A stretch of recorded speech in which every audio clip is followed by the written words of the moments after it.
Abrimos la puerta para ir a pensar. El editorial de Nora.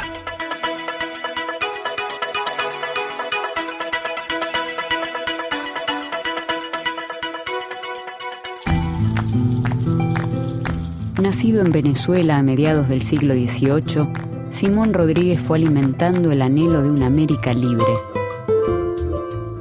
Maestro, pedagogo y pionero de la educación, fue mentor e inspirador de Simón Bolívar, junto a quien abrazó el sueño de la patria grande.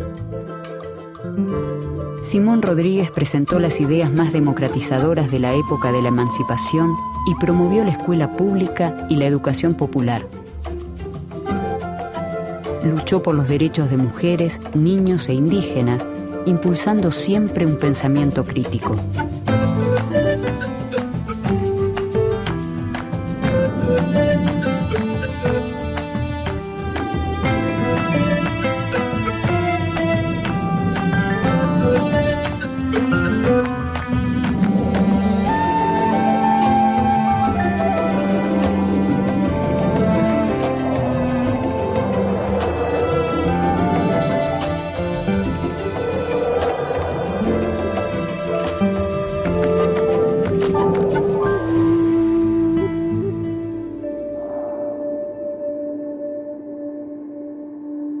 Es el 28 de octubre de 1771, cuando en Caracas, territorio del Virreinato de Nueva Granada, nace Simón Narciso de Jesús Carreño Rodríguez, hijo natural de Rosalía Rodríguez y de un hombre desconocido.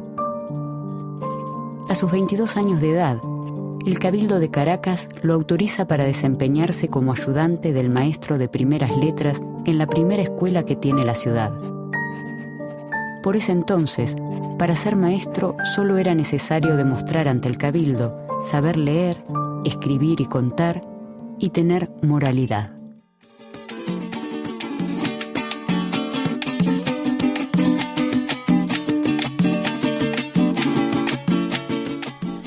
Enseñen y tendrán quien sepa, eduquen y tendrá quien haga, decía Simón Rodríguez.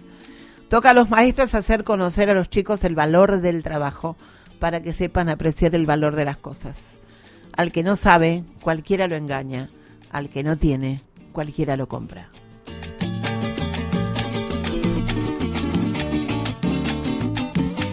Entre sus alumnos, cuando era muy chico, estaba Simón Bolívar.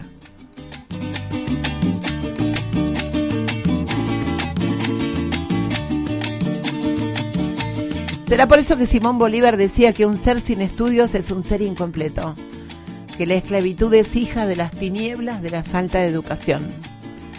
Huyan de un país donde solo uno ejerce todos los poderes, es un país de esclavos. La enseñanza de las buenas costumbres o hábitos sociales es tan esencial como la instrucción, decía Simón Bolívar.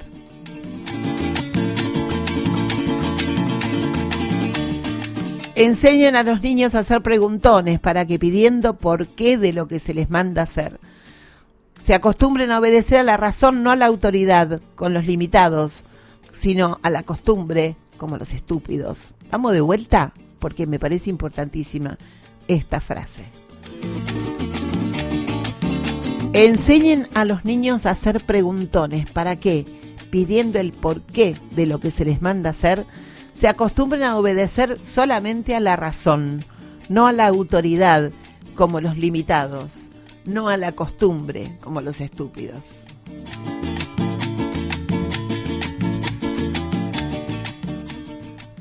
Instruir no es educar. Ni la instrucción puede ser un equivalente de la educación, aunque instruyendo se eduque. ¿Entendiste?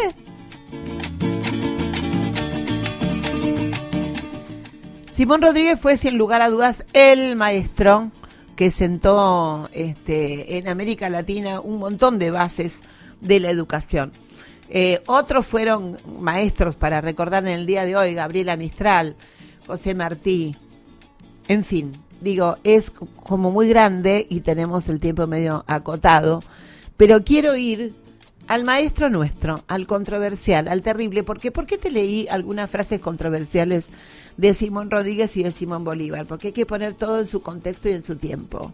En su contexto y en su tiempo, algunas de estas frases las podemos llegar a discutir. Lo que no podemos discutir es que este hombre que nació desde un lugar de la sociedad donde era marginado, construyó desde el saber la única herramienta posible de superación. La curiosidad, el saber, el preguntar por qué, el no a la obediencia debida. Esas eran las enseñanzas de Simón Bolívar. Hay otro tipo que nosotros tenemos por acá que se llamaba Domingo Faustino Sarmiento.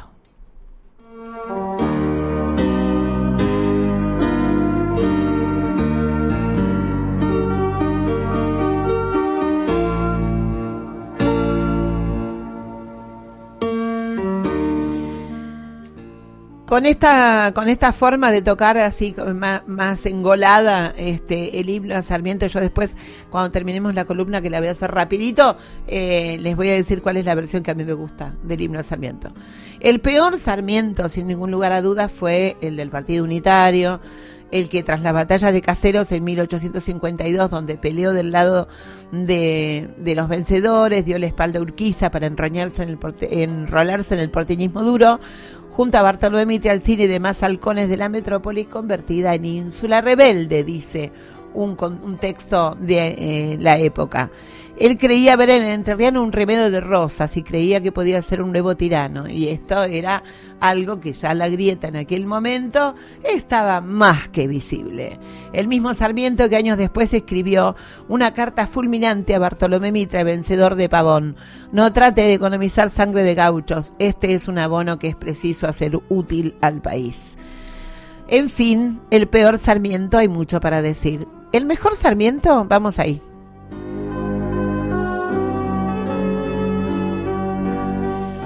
Sarmiento, como Simón Rodríguez, tuvo una infancia durísima.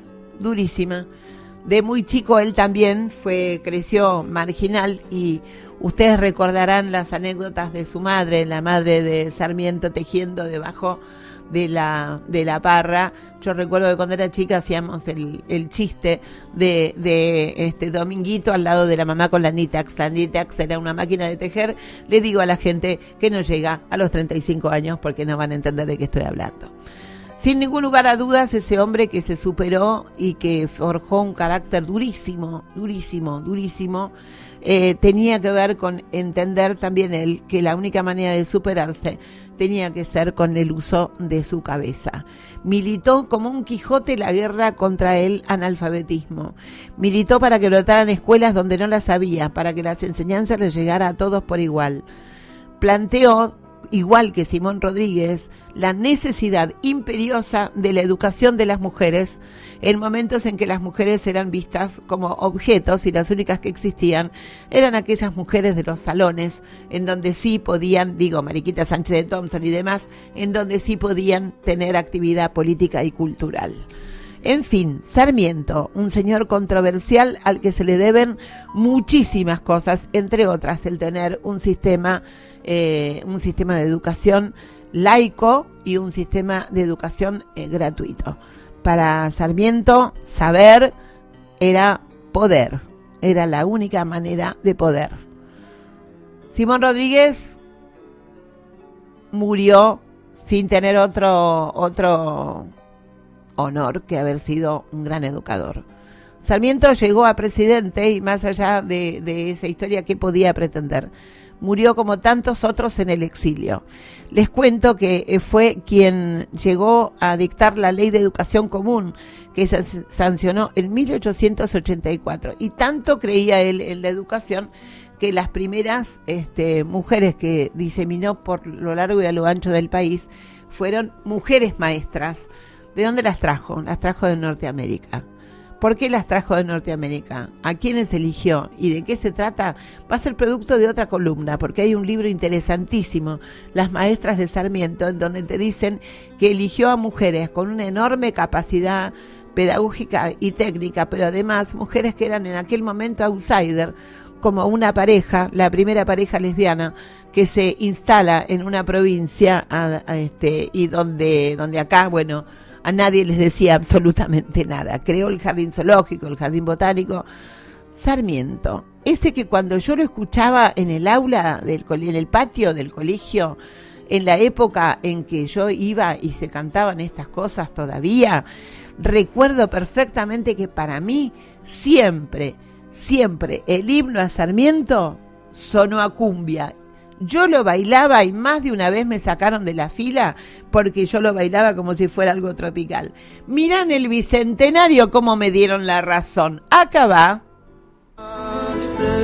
Con la espada, con la pluma y la palabra.